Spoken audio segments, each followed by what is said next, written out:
from a disk of radius r and mass m, a circular hole of diameter r whose rim passes through the center is cut.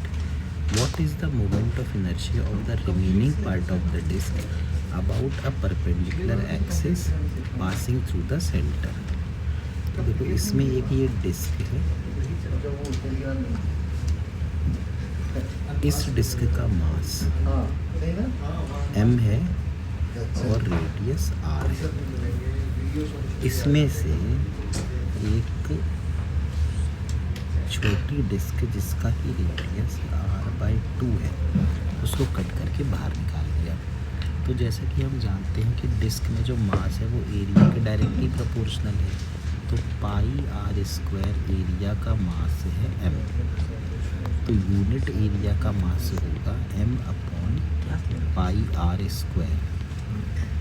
तो पाई r/2² जो area है उसका मास होगा m/πr² into πr²/4, यानी कि ये हो जाएगा m/4।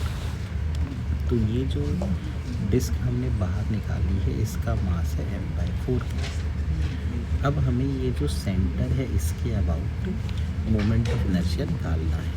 तो moment of inertia I net होना चाहिए I1 माइनस I2। तो आई नेट होगा, अब देखो I1 मतलब बड़ी डिस्क का मोमेंट ऑफ इनर्शिया, तो ½ mr²। I2 मतलब छोटी डिस्क का मोमेंट ऑफ इनर्शिया। अब छोटी डिस्क के एंड से पास कर रहा है एक्सिस, तो उसके लिए होगा 3/2। मास है m/4 और रेडियस जो कि r/2 है, तो उसका स्क्वायर। तो आई नेट बन गया